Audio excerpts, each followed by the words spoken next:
نفس واحدة وخلق منها زوجها وبث منهما رجالا كثيرا ونساء واتقوا الله الذي تساءلون به والأرحام إن الله كان عليكم رقيبا يا أيها الذين آمنوا اتقوا الله وقولوا قولا أعمالكم ويغفر لكم ذنوبكم ومن يطع الله ورسوله فقد فاز فوزا عظيما أما بعد فإن أصدق الحديث كتاب الله وأحسن الهدي هدي محمد صلى الله عليه وسلم وشر الأمور محدثاتها وكل محدثة بدعة وكل بدعة ضلالة وكل ضلالة في النار قال الله تبارك وتعالى كنتم خير أمة أخرجت للناس تأمرون بالمعروف وتنهون عن المنكر وتؤمنون بالله وقال تبارك وتعالى أيضا إن الله لا يغير ما بقوم حتى يغيروا ما بأنفسهم اللهم إنا نعوذ بك من الفتن ما ظهر منها وما بطن اسٹیج پر رونق افروز علماء کرام خصوصاً ہمارے رفیق درس ناظم کانفرنس شیخ جمیل اختر شفیق تیمی حفظ اللہ و تولا سامنے اہل توحید کا ٹھاٹھے مارتا یہ موج ملت کے نوجوانوں پیارے بچوں اور عفت مآب خواتین اسلام آپ کے دیار میں اس 44ویں رحمت للعالمین کانفرنس کے حوالے سے یا اس مناسبت سے پہلی بار حاضری کی سعادت حاصل ہوئی ہے دعا ہے رب کریم سے کہ اللہ تبارک و تعالی اس اجتماع کو ہم سب کے لیے بابرکت بنائے نجات کا ذریعہ بنائے آمین عزیزان محترم نوجوان بھائیوں اور معزز حاضرین و حاضرات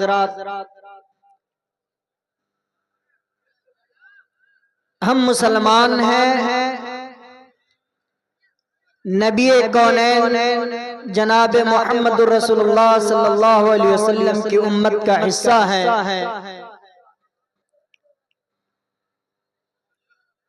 ہم کیا ہیں ہماری حیثیت کیا ہے قرآن عزیز کی یہی آیت مبارکہ ہمیں بتلا رہی ہے گویا ہمارا پریچے اور ہمارا تعارف اسی آیت مبارکہ کے اندر ہے اللہ تعالیٰ فرماتا ہے کہ کنتم خیر امت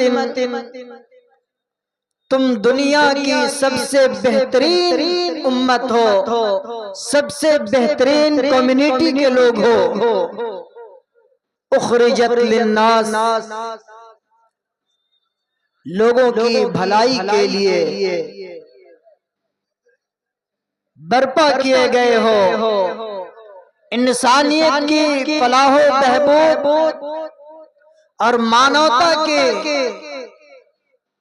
کامیابی کے لیے اس کی خدمت کے لیے اور اس کے فوز و فلاح کے لیے تم اس دھرتی پر برپا کیے گئے ہو ذمہ داری تمہاری کیا ہے؟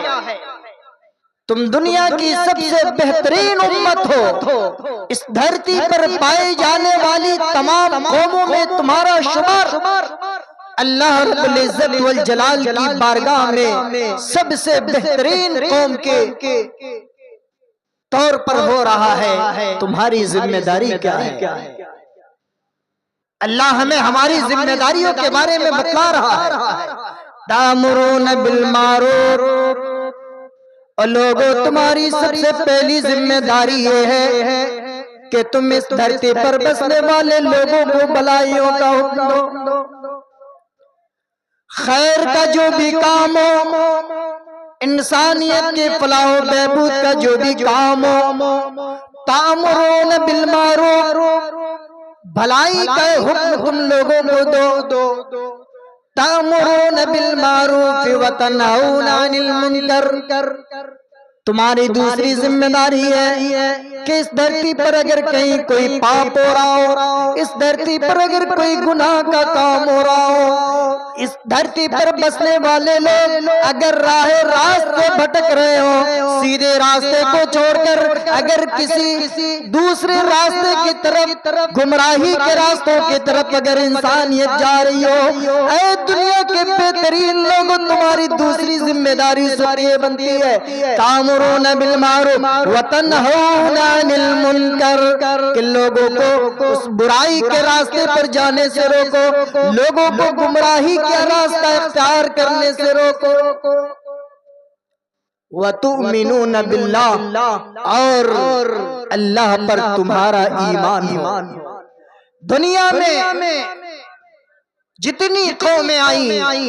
وہ تمام کی تمام قومیں اللہ پر کسی نہ کسی شکل میں ایمان لاتی ہے، لیکن ان کا ایمان کامل ایمان نہیں ہے، ان کا ایمان حقیقی ایمان نہیں ہے۔ ایمان اگر حقیقی کسی کا ہے، مومنو تمہارا ہے، ایمان اگر کامل کسی کا ہے، جناب محمد رسول اللہ صلی اللہ علیہ وسلم کے امت کے لوگوں کا ہے، دنیا کے سب سے بہترین لوگوں کا ہے۔ وَتُؤْمِنُونَ بِاللَّهِ، یہ تیسری ذمہ داری ہے تمہاری کہ تمہارا ایمان حقیقی ایمان ہو اللہ کی ذات پر۔ ان تمام ذمہ داریوں کے ہوتے ہوئے بھی آج دنیا کے نقشے پر ہم اپنے آپ کو دیکھیں کہ آج مسلم قوم، چاہے وہ عالمی سطح پر ہم بات کر لیں یا خود اپنے ملک کی سطح پر ہم بات کریں، امت مسلمہ کی حالت آج دینی ہے، قابل رحم حالت ہے آج مسلمانوں کی۔ مسلمان دنیا کے کسی بھی کونے میں ہو، آج اس کی کوئی خبر گیری کرنے والا نہیں ہے۔ یہ فلسطین کی سرزمین چھوٹے چھوٹے بچوں، ننھے معصوموں اور جوانوں کے خون سے فلسطین کی دھرتی لالازار بنی ہوئی ہے، لیکن انسانیت کو ایسے وقت میں سانپ سونگ گئی ہے، کوئی مسلمانوں کی حمایت میں آواز بلند کرنے والا نہیں ہے۔ آج ایسے وقت میں کہ جب انسانی خون سستا ہو گیا، انسانی خون کی کوئی اہمیت نہ ہو، اس کی جان کی کوئی اہمیت نہ ہو، اس کی حرمت کا کوئی پاس و لحاظ نہ ہو، ایسے وقت میں انسانوں سے زیادہ جانوروں کے ساتھ رحم و کرم کا معاملہ روا رکھا جا رہا ہے۔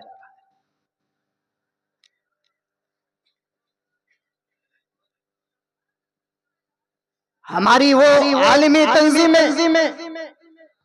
جو انسانیت کی وکالت کرتی ہے، ہماری وہ تنظیمیں جو بچوں کے تحفظ کی باتیں کرتی ہیں، آج وہ تنظیمیں بظاہر نعرے تو دیتی ہے کہ ساودھان، یہاں بچے ہیں، بچوں کا خیال کیا جائے، کیپ سائلنس، خاموشی اختیار کیا جائے تاکہ بچوں کو کسی طرح کا کوئی نقصان نہ پہنچے، لیکن وہی بچے اگر کسی مسلم ماں کی گود میں اگر انہوں نے جنم لیا ہے تو پھر ان کی عصمت یا ان کی معصومیت اور ان کے جان کی تحفظ کی باتیں نہیں کی جاتی ہے. اور یہ سب کیوں ہو رہا ہے؟ اس کے اسباب کیا ہیں؟ قرآن سے جب ہم پوچھتے ہیں تو قرآن ہمیں بتلاتا ہے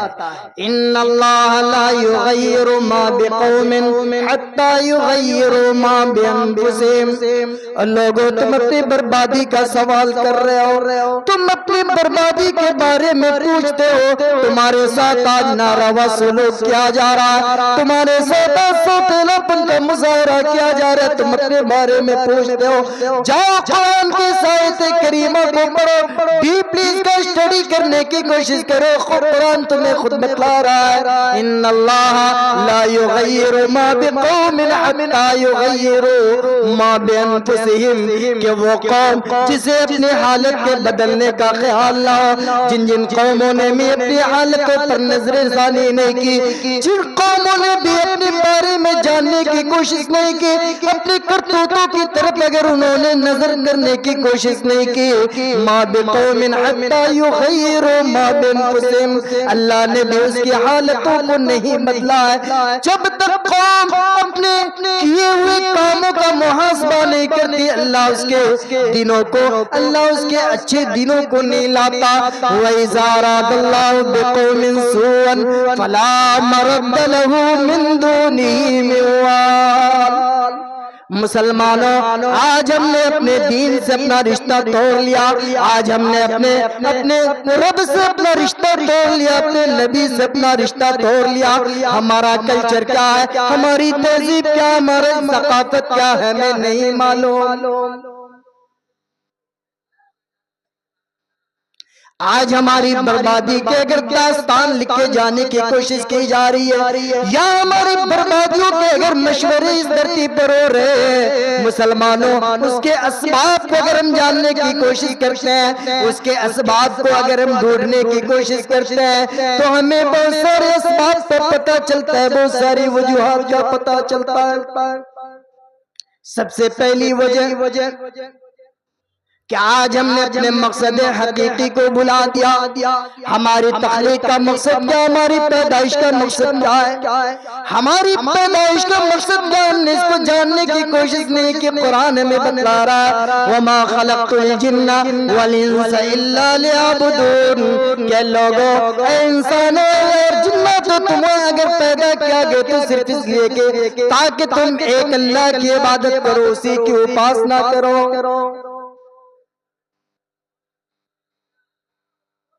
توحید کیا ہے؟ آج اس توحید کو ہم نے اپنی زندگی سے نکال دیا. توحید کا ہم دعویٰ کرتے ہیں لیکن عملی طور پر ہم اس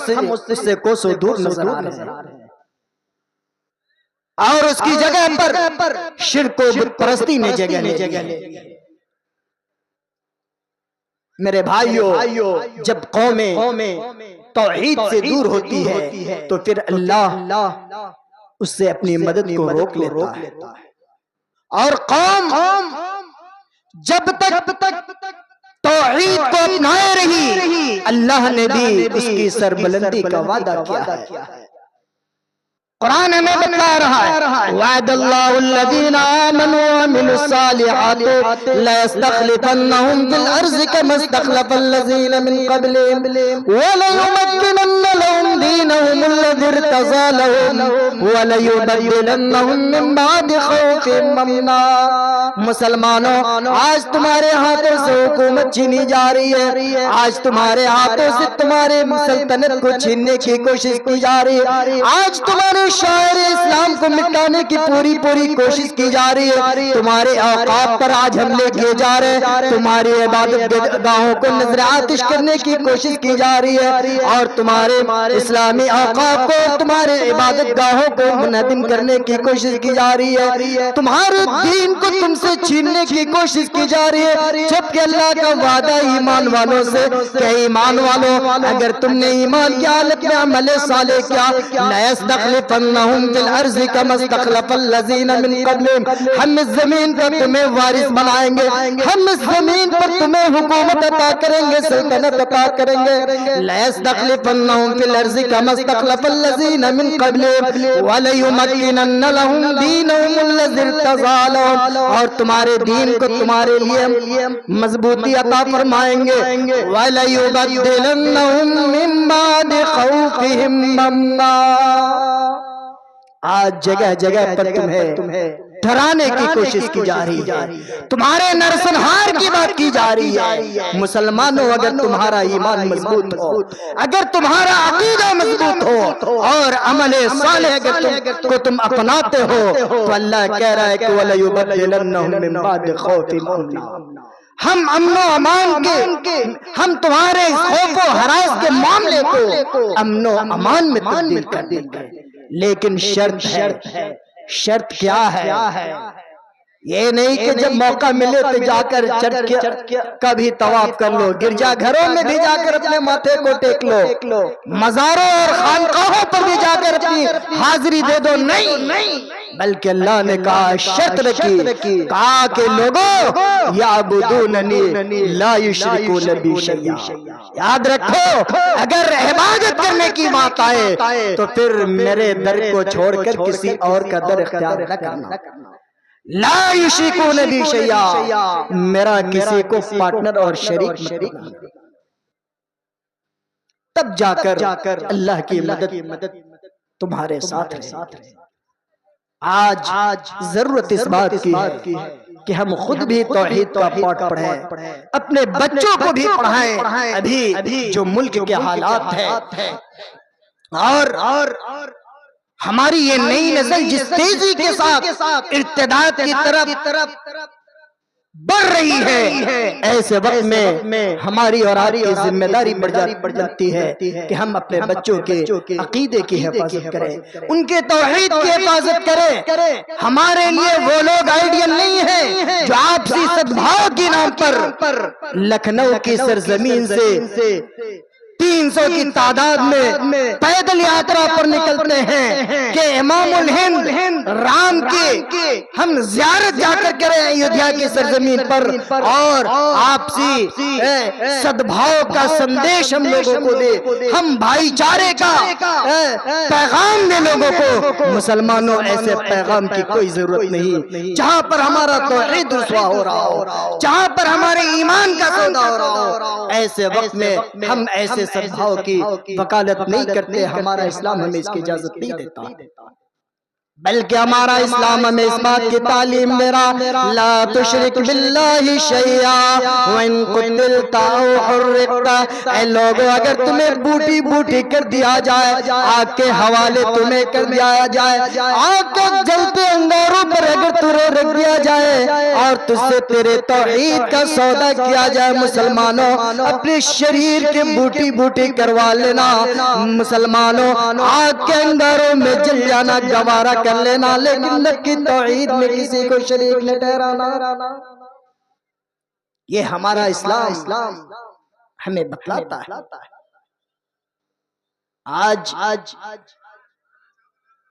ہمارے سماج اور معاشرے کی حالت یہ ہے کہ جب ہمارے باپ بھائی موت کے قریب ہوتے ہیں، ان کی اولاد ان کے ارد جمع ہو جاتی ہے، باپ وصیت کرتا ہے کہ فلاں سے مجھے عداوت تھی، ہمیں اس سے بدلہ لینا تھا، کوئی موقع مناسب ہاتھ نہیں آیا، سنو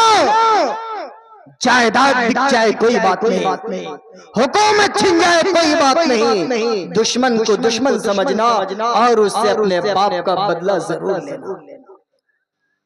لیکن جب ہم قرآن پڑھتے ہیں تو قرآن ہمیں کیا سبق دیتا ہے؟ وہ یعقوب جو اللہ کے نبی ہے، ام کنتم شہداء اذ حضر یعقوب الموت اذ قال لبنیہ ما تعبدون من بعدی یہ حضرت یعقوب علیہ السلام موت کے قریب ہے، ان کی ساری اولاد ان کے سامنے حاضر ہوتی ہے۔ حضرت یعقوب اپنے بیٹوں سے یہ نہیں کہتے کہ میرے بیٹو میرے مرنے کے بعد میری جائیداد کو کیسے تقسیم کرو گے، اے میرے بیٹو میرے مرنے کے بعد جو دنیاوی معاملات ہیں ان معاملات کو کیسے حل کرو گے، نہیں بلکہ کہا اذ قال لبنیہ ما تعبدون من بعدی، اور میرے اولاد اور میرے بیٹو میرے مر جانے کے بعد تم کس کی عبادت کرو گے، میرے مر جانے کے بعد اگر تیری پیشانی جھکے تو کہاں جھکے۔ ان تمام بیٹوں نے جو اپنے موحد باپ سے جو سبق سیکھا تو اس سبق کو دہرایا، کہا قالوا نعبد الہک و الہ آبائک ابراہیم و اسماعیل و اسحاق الہ واحدا۔ ابا جان میری توحید اتنی کمزور نہیں، ابا جان میرا عقیدہ اتنا کمزور نہیں، ہاں جو پاٹ آپ نے مجھے بچپنے میں پڑھایا تھا، جس عقیدے کی آپ نے مجھے تعلیم دی وہ عقیدہ آج بھی مجھے یاد ہے۔ ہم اسی رب کی عبادت کریں گے جو رب ہمارے باپ دادا کا رب ہے، جس کی عبادت ہمارے باپ دادا کیا کرتے تھے، جو رب اکیلا ہے ایک ہے اسی رب کی ہم عبادت کریں گے۔ توحید کے باب میں ہمیں سمجھنے کی ضرورت ہے میرے بھائیو۔ آج اس توحید کے نہ ہونے کی بنیاد پر یہ امت بربادی کی طرف بڑھتی چلی جا رہی ہے۔ اس امت کی بربادی کا دوسرا سبب آپسی اختلافات کا ہونا۔ ہم مسلمان ہیں، مسلک کے نام پر، برادری کے نام پر، ذات کے نام پر، علاقے کی بنیاد پر، کالے اور گورے کی بنیاد پر، امیر و غریب کی بنیاد پر، مسلک کی بنیاد پر ڈیر اینٹ کی مسجدیں لیے الگ الگ ٹولیوں میں پھر رہے ہیں، جبکہ ہمارے نبی جو پوری کائنات کے لیے رحمت بنا کر بھیجے گئے تھے، اس نبی کو کیا تعلیم دی جا رہی ہے؟ اللہ فرما رہا ہے ان الذین فرقوا دینہم وکانوا شیعا کل حزب بما لدیہم فرحون۔ اے نبی آپ ان لوگوں میں سے نہیں ہیں جو لوگ آپسی تفرقے میں۔ میرے بھائیو آج ضرورت اس بات کے کہ المومن للمومن کالبنیان یشد بعضہ بعضا۔ آج تمام اختلافات کو بھلا کر اتحاد کی لڑی میں اپنے آپ کو پرونے کی ضرورت ہے۔ اور اس بات میں ایک واقعہ بیان کر کے میں اپنی بات ختم کر رہا ہوں۔ میرے بھائیو آج ہمارے حالات اتنے سنگین ہو گئے کہ ہماری حالتوں کو دیکھ کر پیارے نبی صلی اللہ علیہ وسلم نے ہمیں یہ تعلیم دی تھی، محسن انسانیت نے ہمیں یہ بتلایا تھا۔ جب مہاجرین مکہ جب مدینہ کی دھرتی پر پہنچے تھے، پیارے نبی صلی اللہ علیہ وسلم نے بڑا خوبصورت پیغام دیا تھا، تمام مسلمانوں کو اکٹھا کر کے انصار مدینہ کے سامنے فرمایا تھا کہ اے مدینہ کے انصاریوں، یہ تمہارے مہاجرین بھائی ہیں جنہوں نے اپنے گھر بار کو چھوڑ کر، اپنے دوستوں باپ کو چھوڑ کر، اپنے مال و دولت کو چھوڑ کر، اپنے عزہ اور اقربا کو چھوڑ کر، تمام کے تمام لوگوں کو چھوڑ کر دین کی خاطر تمہاری سرزمین کی طرف توجہ کی ہے۔ لہٰذا اے مدینہ کے انصاریوں تمہاری یہ ذمہ داری بنتی ہے کہ ان کے ساتھ اپنے بھائیوں جیسا سلوک کرنا۔ حضرات گرامی اس باب میں ہمیں رسول کائنات صلی اللہ علیہ وسلم اور آپ کے جانثار صحابہ